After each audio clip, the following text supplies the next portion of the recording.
website.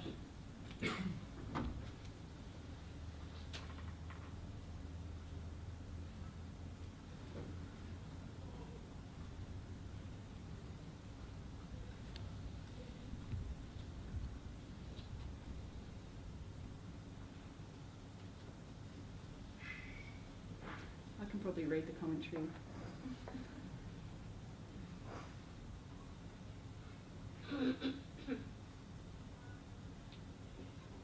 So the more we support harmful cultures of drinking, the more issues we see through injury, accidents, aggressive behaviour, disease, inappropriate social choices, and problems in the home.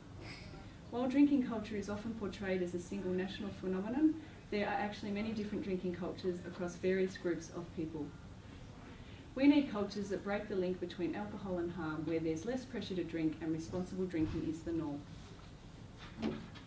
Our framework provides a lens for designing and implementing programs to change harmful drinking cultures.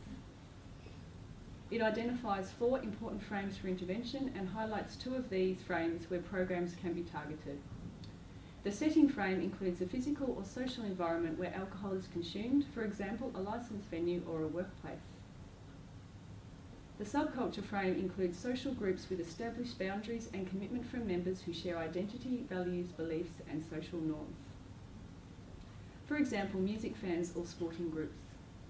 At each frame for intervention, there are factors that influence drinking and associated behaviours such as shared practices, role models, and modes of social control. The framework provides a practical checklist and suggests some critical questions to consider. Changing drinking cultures is just one approach to reduce harm from alcohol. It needs to be complemented with other whole-of-population approaches to have the greatest impact. To find out more, visit our website. Okay, so sorry about that. This again is available on our website.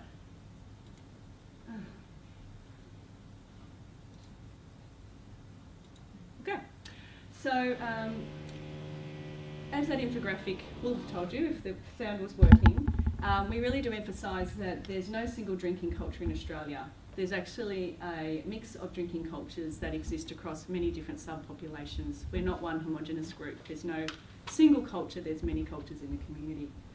And we define alcohol culture as the way people drink, including the formal rules, social norms, attitudes and beliefs around what is and what is not socially acceptable for a group of people before, during and after drinking. So the framework also does provide a bit of a vision. So when we were consulting with the alcohol prevention sector and other related sectors, they really did emphasise, well, we need to be clear about what our vision is. If we want to work to change drinking cultures, what is it that we want to achieve at the end point? And we know from a recent funding round we did with local councils is that they found this vision actually quite useful when they were scoping and framing their programs. So it's really about seeing people socially supporting one another to engage in low-risk drinking practices rather than high risk. And the dot points there just show what such a culture could be described as: a supportive policy, physical and social environment where people do not feel pressure to drink, when they drink at low risk. Social pressure actually influences low-risk drinking. Occurrences of drinking are reduced and intoxication is socially rejected. So what we're looking to do with this Alcohol Culture Change Initiative is really to test the application of our framework in practice. And I imagine we'll get many learnings through this process, and there might be other versions that will come out of the framework as our learnings develop. But this program is really about walking the talk. So how does our framework actually work in practice? So I'll now hand over to Jen, who will talk in more detail about this program. And that's your water. The clicker's not working, so use the mouse. I'll use the mouse, okay.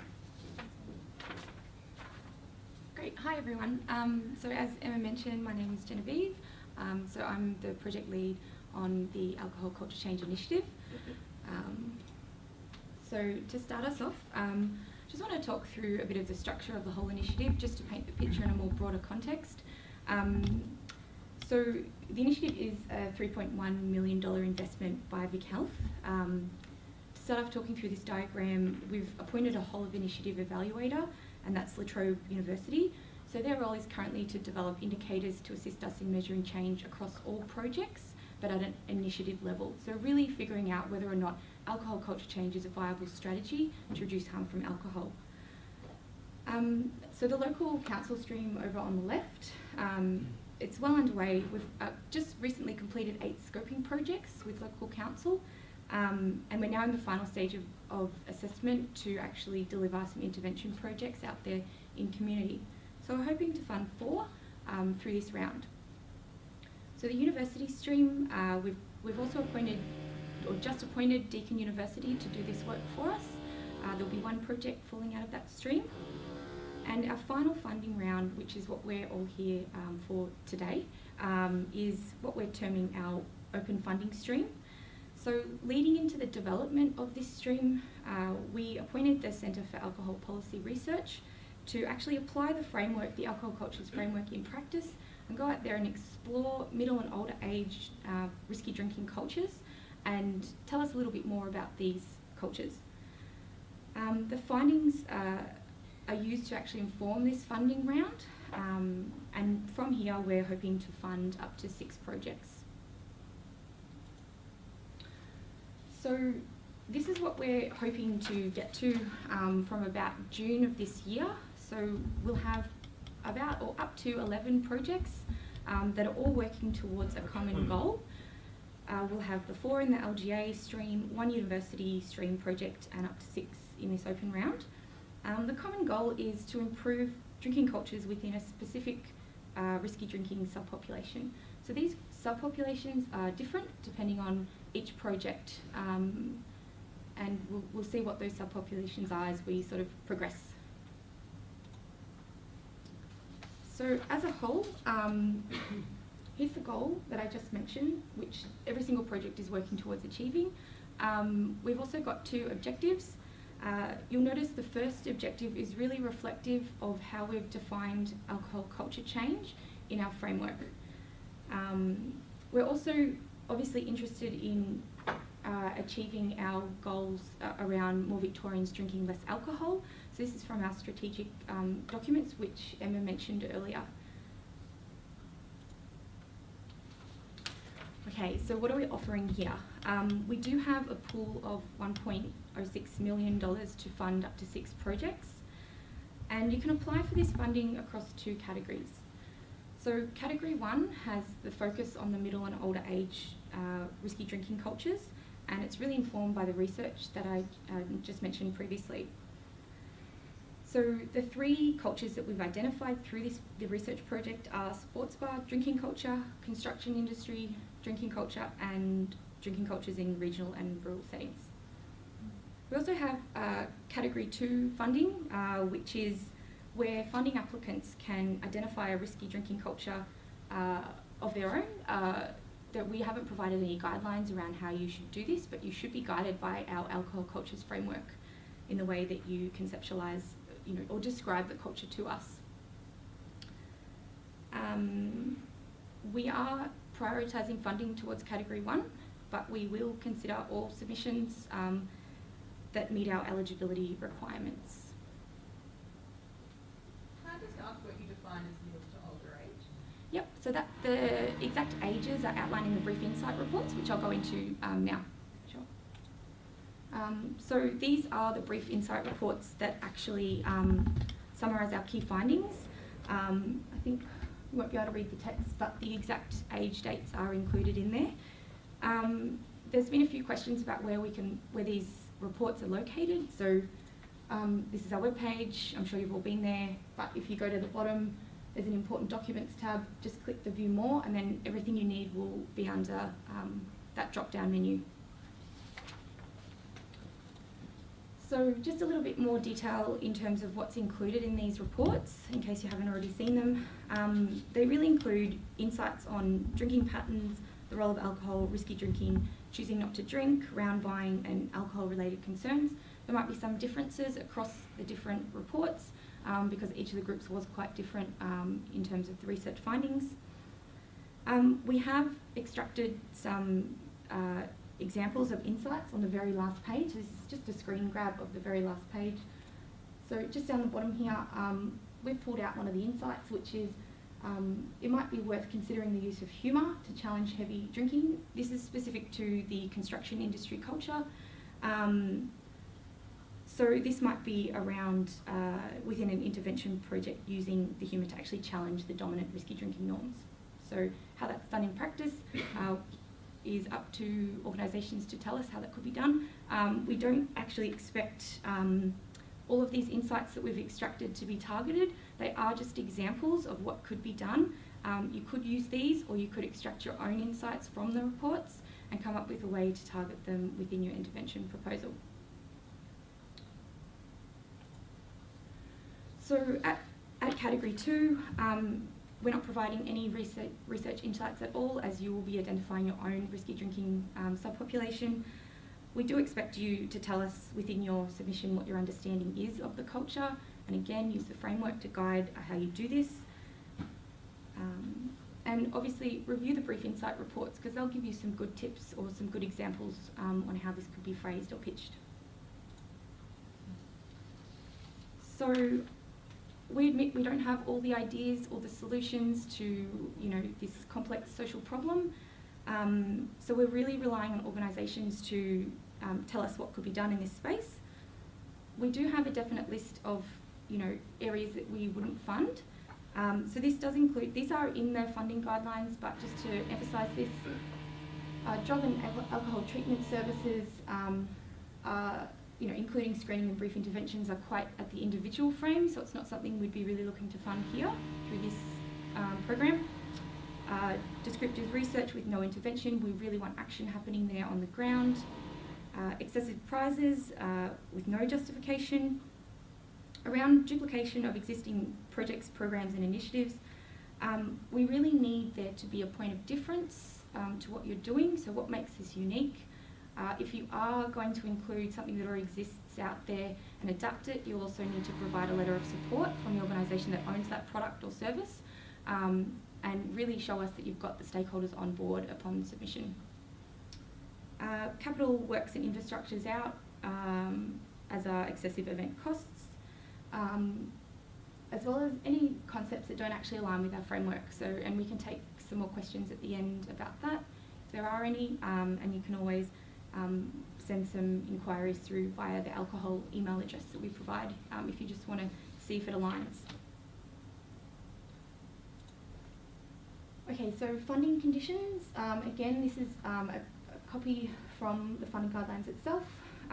We need organisations to comply with our terms and conditions, obviously. We've provided both terms and conditions from the funding round itself.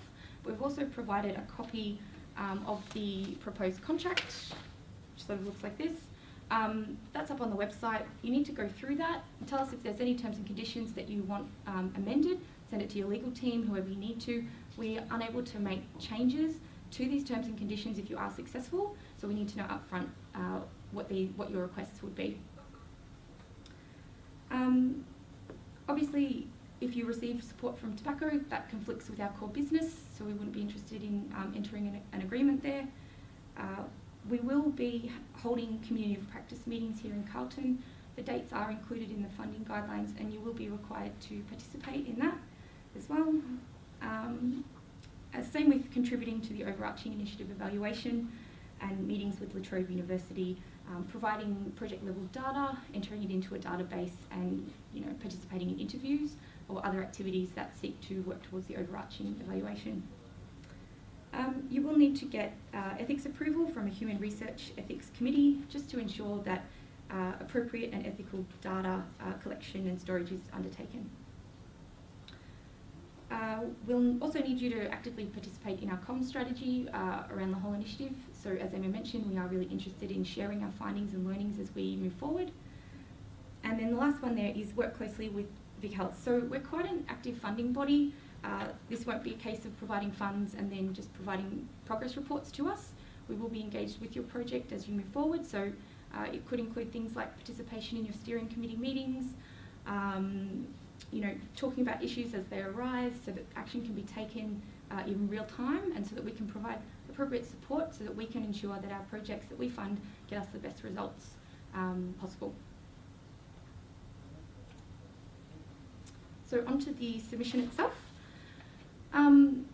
Applications are all managed through the website. There's a link, if you scroll down to the bottom, there's a button that says apply now. So it's an electronic process.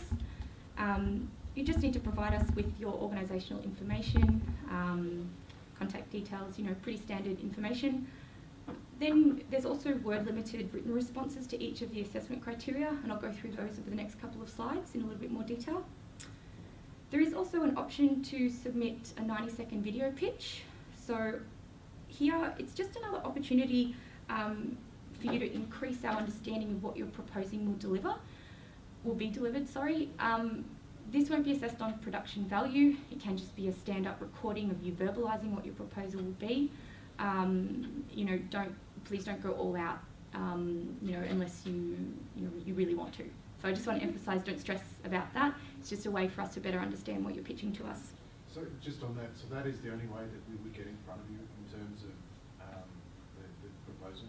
So what you see either online through the online submission plus so there won't be any other face-to-face. That's correct. Yeah. Following submission and review, there may be some negotiations that are undertaken. So depending on quantity and quality of submissions that we receive, it is a pool of funding. So we will need to adapt and amend. So there may be other opportunities to meet with us following that assessment process. Picking up on the gentleman's question, some of the probity things we have around tenders with government, often they would like us to be quite specific around funding requirements, but often the nature of these programs are they can be ballparks or ranges.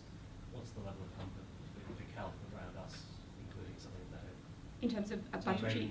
Repeat the question. Okay, so the question is around it's around budget. Yes. And Can we whether it include should be a range Yeah. or a specific value. Because I guess if we don't have an opportunity to negotiate or Yep. clarify. So I'll be going through the budget in a little bit more detail in a minute, but I'd recommend you submit a base budget, so what you would really like to deliver, and then provide us with optional add-ons. So for an extra X dollars, we can deliver this. So we do have the ability to, see if something is a real priority that we want to explore, we'll be able to make that sort of decision. Yep. I'll talk about that in a bit more detail too.